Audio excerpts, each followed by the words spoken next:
Hi, everyone, and thanks for joining us on ARC Salt Lake. I'm Jamie McGriff. It's finally Friday, May 9th, and tonight we are taking a closer look at those 150-plus animals that were found in a man's home in Ogden, the conditions they endured, and the help coming in from neighbors. But first, we're going to be starting with the weather. It was a warm and dry day heading into Mother's Day weekend, and meteorologist Chase Thomason has our first alert forecast. Yeah, it really feels more like early June than early May, with these temperatures climbing well into the 80s. Big change compared to what we had a few days ago, right? Normal is now 70, so we're about 10 to 15 degrees above average and very close to a record high. However, this evening is going to be perfect if you have any Friday evening plans. We're still in the low 80s at this hour in Ogden and in Salt Lake. Pretty calm. We've had a couple clouds out there, but right now lots of blue sky. Provo currently at 78 degrees. Down in southern Utah, a bit hotter at 92 degrees. Wind speeds are relatively light, right around 10 miles an hour down in southern Utah. Any traveling for tonight, you're going to be just fine weather-wise on those roads. Overnight temperatures will be cooling off into the 40s and 50s for most of central and northern Utah. That is pretty mild for this time of year, and St. George seeing a low of 63 degrees. However, there's some changes as we head into Mother's Day weekend. Rain chances are increasing just a bit on Sunday, still pretty low at 20%, but a better chance Tuesday into Wednesday. I'm going to walk you through both these storms and talk about how much rain we could see, plus some very strong winds are in the forecast. I'll let you know how long this wind event could last coming up in my full forecast. All right, thank you, Chase. As we mentioned at the top of the show tonight, we're focusing on an animal abuse case out of Ogden where more than 150 animals, mostly dogs, some cats, were taken from a man's home last April. And behind me is body camera video Ogden police released of the incident showing the severity of that situation. Take a listen. Wow. Ogden City Police! Search warrant! Come to the door!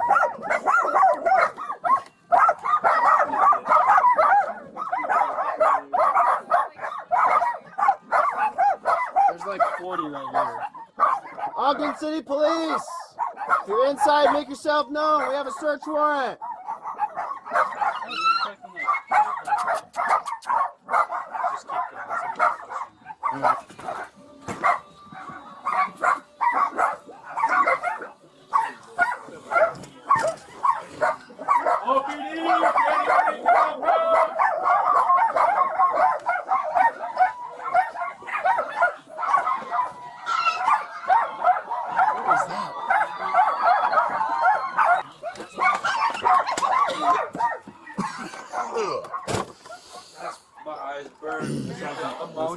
Not good, bro.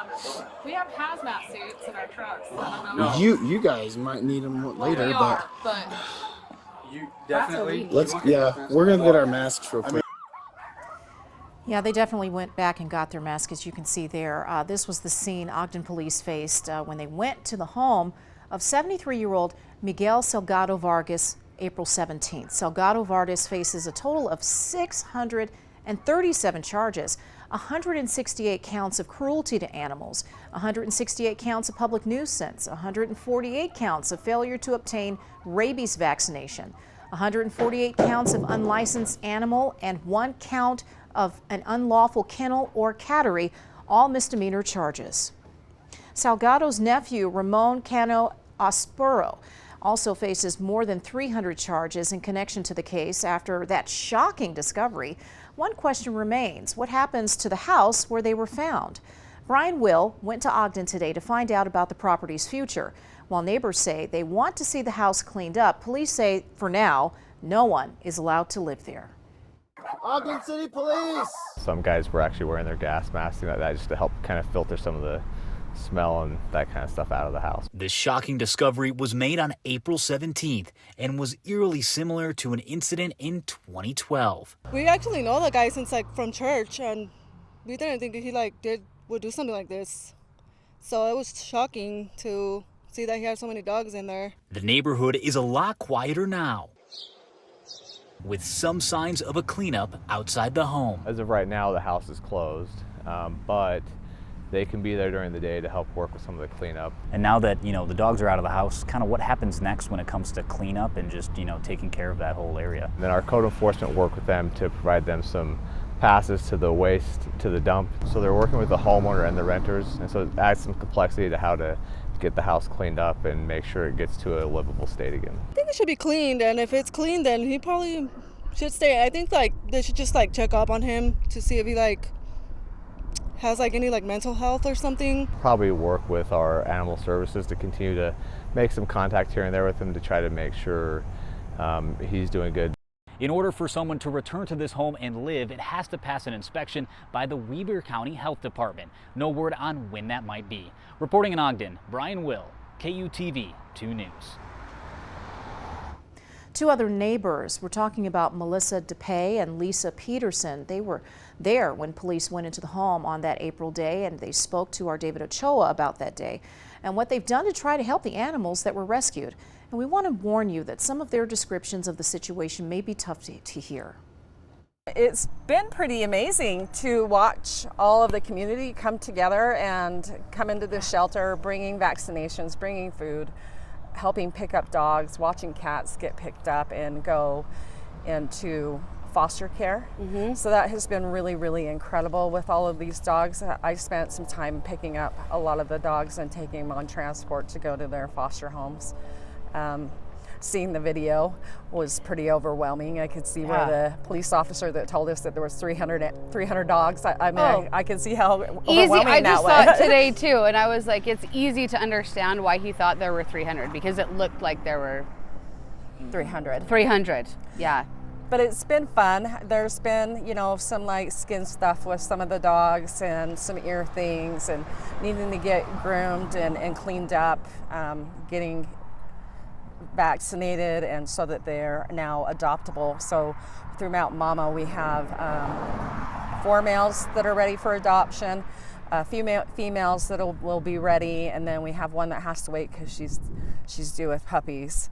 But it's been really kind of cool to watch everything. It's kind of a sad situation, but the community's really come together to make sure that these dogs are taken care of, the cats are taken care of, but animals that were already in the system taken care of. So it's been kind of wild.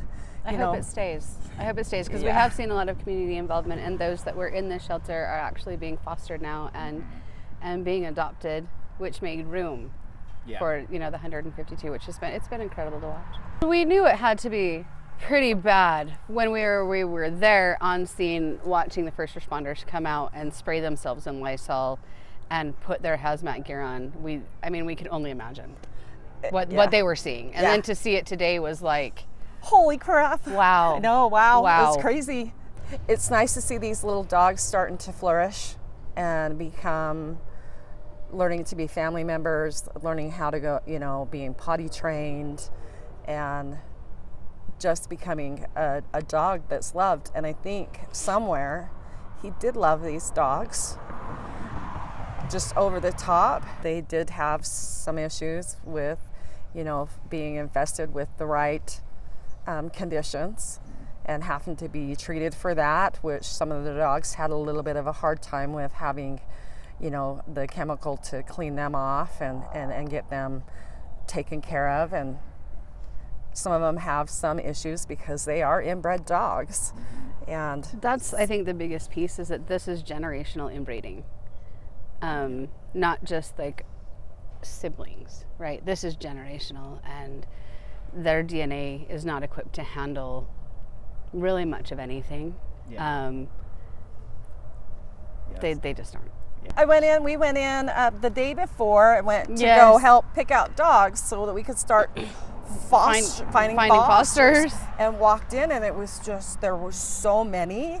It was so overwhelming. There's so many dogs. How can we really help? How do you pick? How do you pick which ones to take with you? Which ones do you leave behind? And the next day, they were giving them baths, so I waited while they gave them baths, dried them off, loaded them up in my Blazer, and off we went to Gardner Village to meet up with one of the fosters, and then the rest of the fosters met me there, and everybody just took their little puppies home. But they were so happy and so grateful, and holding them, and even though they were scared, they were just wanted to be in your pocket, hold me, love me, let me give you a kiss. And so far, all of the puppies that I have picked up are flourishing and doing really well in their foster homes, and now are ready up for adoption, which I think is really cool. And I've been foreseeing a lot of that through Mount Mama to make sure that they get home. Ogden City is answering questions about the case in response to why wasn't the suspect charged in a 2012 incident. They say a report was never submitted to screen for charges.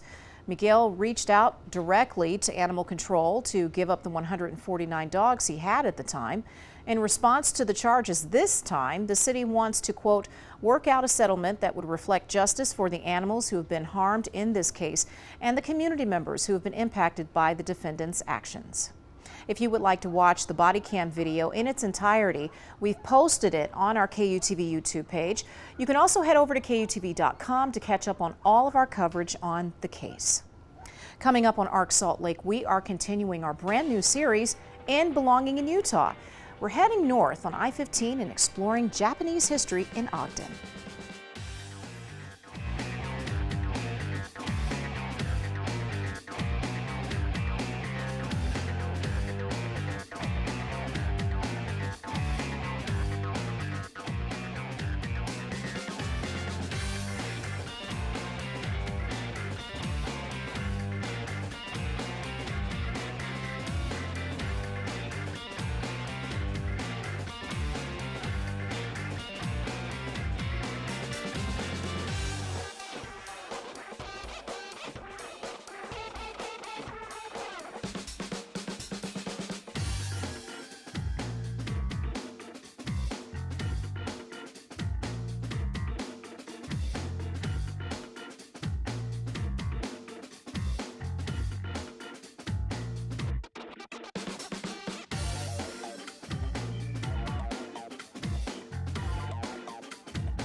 In today's Belonging in Utah, a curator at Weber State University is taking on a complicated project to help preserve Japanese history in northern Utah.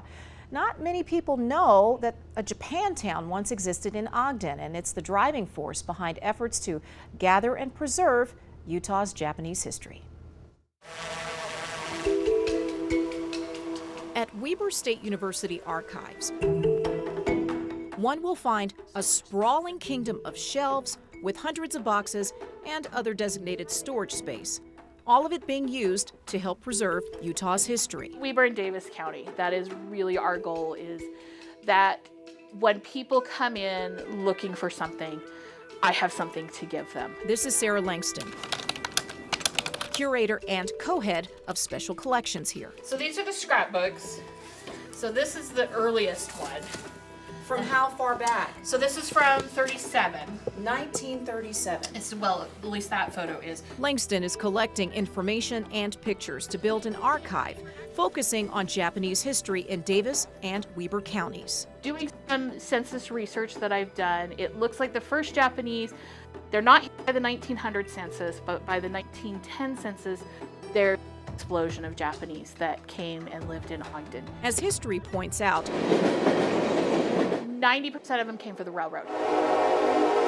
The Japanese community had a far-reaching influence and presence outside of Salt Lake City. But Ogden had a Japantown as well. 1910, there were almost about 100, which, you know, in Ogden's population, that's a fairly decent number.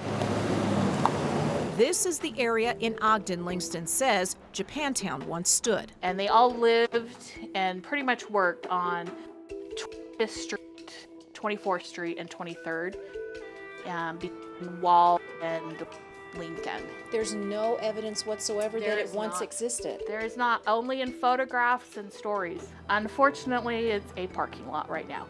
They have torn that entire area down. Salt Lake City's Japantown saw its own fair share of demolition. We see it a lot in cities.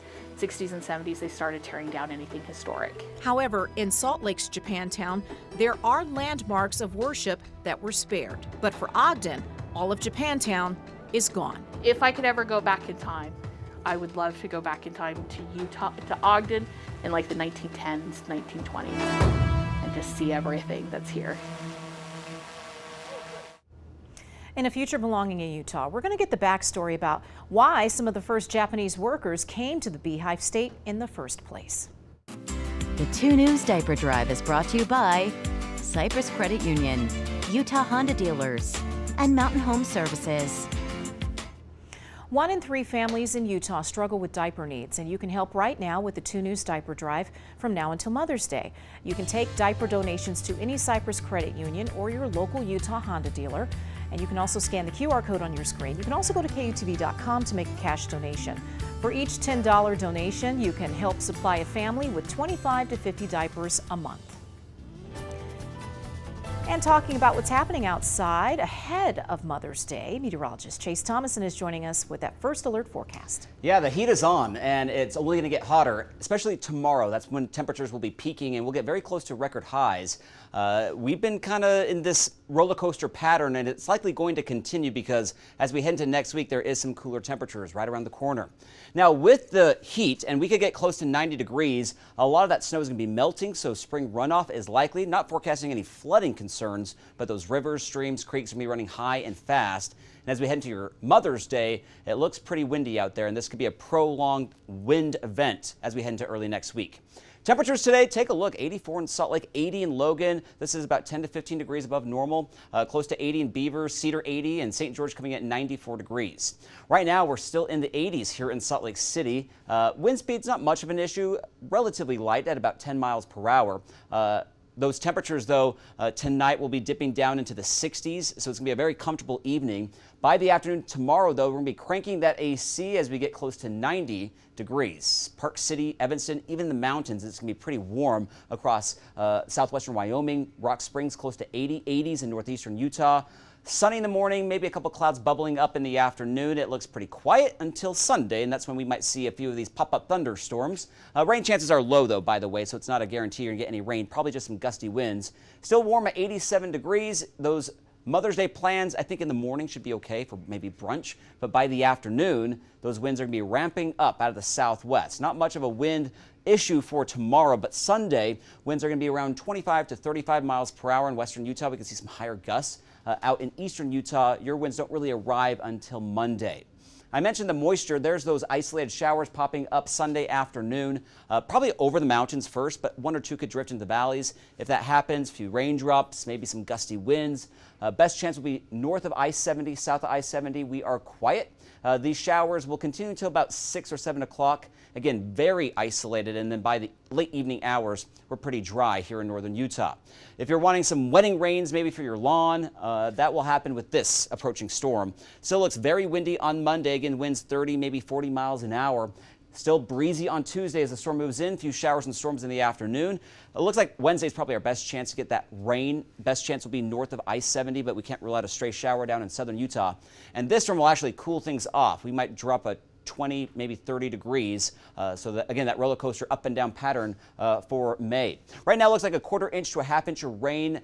Still far out to see exactly how much rain you can expect, but again, most of the rain will be across northern Utah. Mid-90s in St. George through Sunday. Windy Sunday, Monday, Tuesday. We cool off into the 70s Tuesday and Wednesday. Lighter winds by the end of the week as we climb back into the 80s. Salt Lake 89, 87 on Sunday. Keep in mind normal is 70. And look at these overnight lows climbing to the 60s. We'll see highs in the 60s by Tuesday and Wednesday and Thursday. And then we're back into the low 70s by the end of next week. And we'll be right back right after this.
Traffic trouble in St. George expected tomorrow, and this is due to the city's final Ironman race.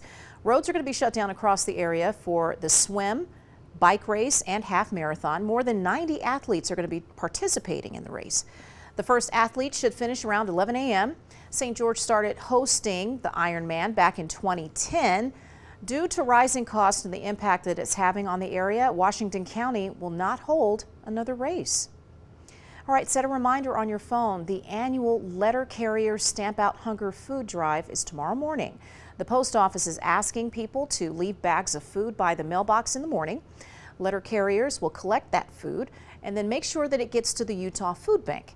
This year marks the 33rd anniversary of the Stamp Out Hunger Food Drive. And so, of course, with so many people who are hungry, there was a statistic that was out that 1 in 8 Utahns don't know where their next meal is going to be coming from. And so any little bit that you can do to help out is so important, and it will definitely go a long way to make sure that the empty stomachs that are out there get full. Have a wonderful weekend, and hopefully you remember your mom for Mother's Day. Have a good one.